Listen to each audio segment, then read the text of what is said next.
Welcome, music aficionados and rock history buffs, to a sweeping, heartfelt journey into the extraordinary life of Rick Davies, the gravel-voiced, piano-pounding genius who co-founded Supertramp and gave the world anthems that defined the 1970s and beyond. Born in the gritty railway town of Swindon, England, Davies built a legacy with his raspy baritone and Wurlitzer wizardry, crafting hits like Bloody Well Right, Goodbye Stranger, and Breakfast in America that blended progressive rock's ambition with pop's infectious charm. As Supertramp's only constant member through 5 decades, his career was a testament to resilience, creativity, and an unyielding love for music. His passing on September 6, 2025, at age 81, left a void in the hearts of fans worldwide, but his songs remain a timeless soundtrack. Today, we're diving deep into Rick Davies' grounded yet vibrant lifestyle, his cause of death, age, family, net worth, and biography in a 35-minute tribute to a man whose music captured the soul of a generation. So, picture a smoky London club in 1974, the stage alive with Supertramp's electric energy, and let's celebrate the life of Rick Davies. Rick Davies was born on July 22, 1944, in Swindon, Wiltshire, a working-class town in southwest England known for its Great Western Railway works. The only child of Betty Davies, a hairdresser who ran Betty's salon out of their terraced home, and Dick Davies, a merchant navy man who regaled young Rick with tales of sea voyages, he grew up in a modest house filled with the clatter of scissors and the hum of post-war radio hits. Swindon in the 1940s was a town of grit and hustle, with steam locomotives rattling through, shaping Davies' early rhythm. The austerity of post-war Britain meant simple pleasures, fish and chips from the local shop, Sunday roasts, and Betty's homemade scones. At Sandford Street School, Rick was an indifferent student, often daydreaming about music. As Betty noted in a 1979 Melody Maker interview, he was only ever good at banging drums. At 8, a second-hand radiogram, a gift from his parents, came with a stack of records, including Gene Krupa's Drum and Man, which Davies later called the spark that lit my fire in his 2002 autobiography. By 12, he joined the British Railways Staff Association Brass and Silver Jubilee Band, playing snare drum on a makeshift kit crafted from a biscuit tin by a neighbor. Marching in Swindon's street parades, with their pulsing drums and brass fanfares, fueled his musical dreams. Leaving school at 15, he took up manual jobs, welder, factory hand, window cleaner, while gigging with local bands like Rick's Blues and the Alan Bound Set, where he mentored a young Gilbert O'Sullivan, teaching him chords on a battered guitar. In 1966, Davies formed The Joint, a short-lived group that fizzled out, prompting him to place a Melody Maker ad in 1969. Dutch millionaire Stanley Sam Myasegis responded, offering £10,000 to form a new band. Davies recruited Roger Hodgson, Robert Miller, and Richard Palmer, naming their group Supertramp after W. H. Davies' The Autobiography of a Supertramp, a nod to their nomadic spirit. These early years, steeped in Swindon's industrial pulse and musical ambition, forged Davies' relentless drive and creative spark. Davies' career with Supertramp was a saga of breakthroughs, setbacks, and enduring triumphs. Their 1970 debut, Supertramp, and 1971's indelibly stamped were commercial flops, blending psychedelic prog with Davies' raw vocals and piano riffs.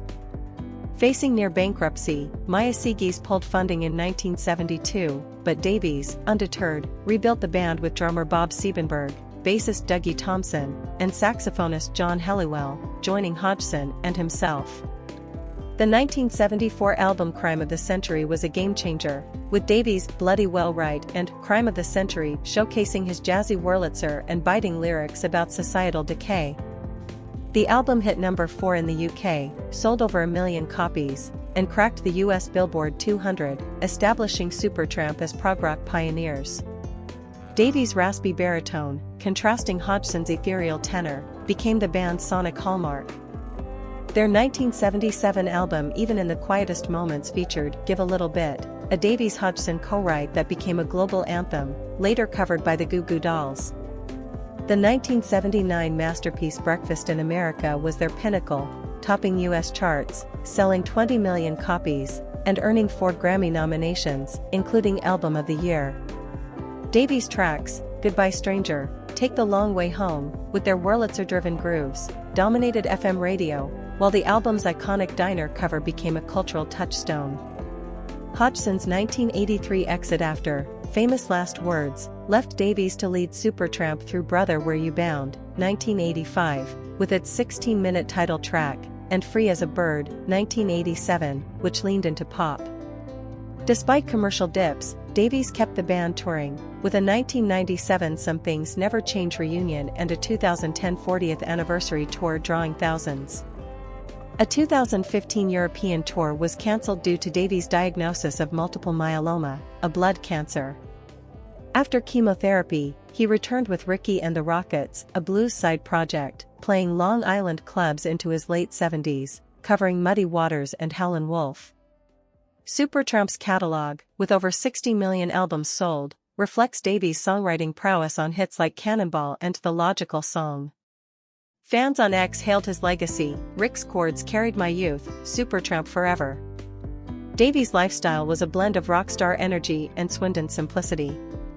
He lived in a $1.5 million colonial home in East Hampton, Long Island, with ocean views, a home studio packed with vintage keyboards, and a vegetable garden where he grew zucchini and basil.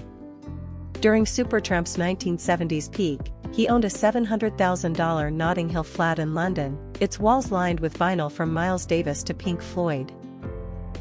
He drove a $50,000 Jeep Grand Cherokee, ideal for New York's snowy roads, but kept a $120,000 Porsche 911 for weekend spins along Montauk Highway. His wardrobe was laid back, denim jackets, flannel shirts, and Converse sneakers, but he donned sharp Armani suits for major gigs, like the 2010 O2 Arena show in London. A lover of hearty meals, Davies relished British pub classics like fish and chips at the Lobster Roll in Amagansett or bangers and mash at London's The Churchill Arms during UK visits. He also embraced New York's deli culture, savoring pastrami on rye at Katz's Delicatessen. At 5'11" and 170 pounds, he stayed active with morning walks on East Hampton's main beach, occasional tennis matches, and piano practice that doubled as exercise. Davies faced significant health challenges with his 2015 multiple myeloma diagnosis, which required intensive chemotherapy and a stem cell transplant, sidelining him for 2 years. By 2018, he told an Italian radio station, "I beat the bastard," resuming gigs with renewed vigor.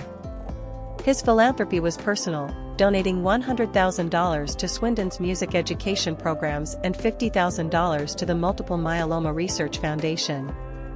He mentored young musicians at Long Island's Bay Street Theatre, sharing stories of Supertramp's early days. Fans on X loved his authenticity. Rick lived like a mate you'd meet at the pub, but his music was pure magic. He spent evenings with his wife, Sue, watching Fawlty Towers or listening to John Coltrane, his cat, Wurlitzer, purring nearby. Rick Davies passed away on September 6, 2025, at age 81, at his East Hampton home. The Supertramp partnership confirmed he succumbed to multiple myeloma, the blood cancer he battled since 2015, after a long illness. The band's statement noted he died peacefully, surrounded by family, with his wife holding his hand. Tributes poured in on X, with Roger Hodgson writing, "Rick's voice was our soul, rest easy, my friend."